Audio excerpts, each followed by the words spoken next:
গরিব মানুষের কাজের আইনি সুরক্ষা প্রদানকারী মহাত্মা গান্ধী জাতীয় গ্রামীণ কর্মসংস্থান নিশ্চয়তা আইন বাতিল করে দেওয়ার প্রতিবাদে এবং পুনরায় এই আইন বহালের দাবিতে শুক্রবার উদয়পুর জেলা কংগ্রেসের উদ্যোগে এক গণডেপুটেশন প্রদান করা হয়।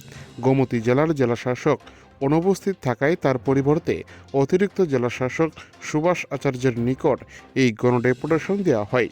এই দিনের কর্মসূচিতে উপস্থিত ছিলেন উদয়পুর জেলা কংগ্রেসের সভাপতি টিটন পাল, প্রদেশ কংগ্রেসের সাধারণ সম্পাদক মিলন কর, জেলা মহিলা কংগ্রেসের সভানেত্রী পার্বতী পাল দত্ত, পঞ্চায়েত রাজ কমিটির চেয়ারম্যান অভিজিৎ সরকার সহ জেলা ও ব্লক স্তরের কংগ্রেস নেতৃত্ব। গণডেপুটেশন কর্মসূচিতে বক্তব্য রাখতে গিয়ে জেলা কংগ্রেসের সভাপতি টিটন পাল বলেন, মহাত্মা গান্ধী জাতীয় গ্রামীণ কর্মসংস্থান নিশ্চয়তা আইন গ্রামীণ জীবিকা সুরক্ষার অন্যতম স্তম্ভ। এই আইনের মাধ্যমে প্রতি বছর প্রায় 5 থেকে 6 কোটি গ্রামীণ পরিবার কর্মসংস্থানের সুযোগ পেয়ে থাকে। এর ফলে গ্রামীণ এলাকায় বাধ্যতামূলক অভিবাসন হ্রাস পেয়েছে, মজুরি বৃদ্ধি পেয়েছে এবং টেকসই সামাজিক সম্পদ গড়ে উঠেছে বলে তিনি তার বক্তব্যে তুলে ধরেছেন। এদিন কংগ্রেসের এক মিছিল যেভাবে গোটা উদয়পুর শহরে বের করা হয়েছে, তাতে করে রাজনৈতিক মহলের ধারণা আগামী দিনে কংগ্রেস চাপে ফেলতে পারে রাধাকিশোরপুর বিধানসভা কেন্দ্রের শাসক দলকে।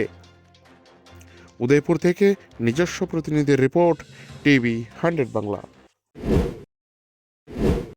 নতুন নাটক শুরু করেছেন, দেখবেন ভারতীয় জনতা পার্টির নেতারা জি রামজি এই যে প্রকল্প, নতুন প্রকল্পের নাম ঘোষণা করলেন, সেটা নিয়ে হাটে ঘাটে বাজারে সেখানে চর্চা শুরু করেছেন।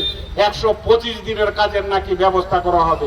যেই সরকার, যে পঞ্চায়েত 100 দিনের মধ্যে 50 দিন কাজ দিতে পারে না, সেই সরকার মানুষের কাছে বলছেন 125 দিনে সেখানে কাজ দেবেন বৎসরে। নতুন ভাবে সেখানে মানুষকে বিভ্রান্ত করছেন। সেই বিভ্রান্তে এলে আমি অনুরোধ করব, সেই বিভ্রান্তে আপনারা পা দেবেন না। আমরা জাতীয় কংগ্রেস স্পষ্টভাবে সেখানে বলতে চাই, এই লড়াই আজকে শুধু কংগ্রেসের লড়াই নয়, এই লড়াই আজকে শুধু উদয়পুর সেখানে কংগ্রেসের নয়, এই দেশের সমস্ত গরিব অংশের মানুষ, শ্রমিক অংশের মানুষ, যারা রেগা শ্রমিক, যারা দিনমজুর, সমস্ত অংশের মানুষ এক বাক্যে চিৎকার করে বলছেন যে কংগ্রেসের পরিচালিত এই যে রেগা প্রকল্প, সেই প্রকল্পের মধ্যে কাটছাট চলবে না। রেগা প্রকল্পের মানুষের কাজের সেখানে সুনিশ্চিত সেখানে ব্যবস্থা করতে হবে।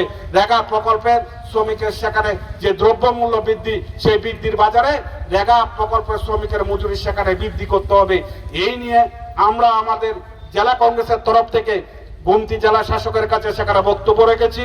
আমাদের বক্তব্য উনি সেখানে অত্যন্ত মন দিয়ে শুনেছেন।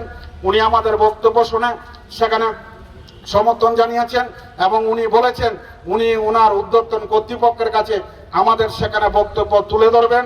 আমি আপনাদের কাছে সেখানে অনুরোধ করব, আজকে কর্মসূচি এখানে শেষ নয়।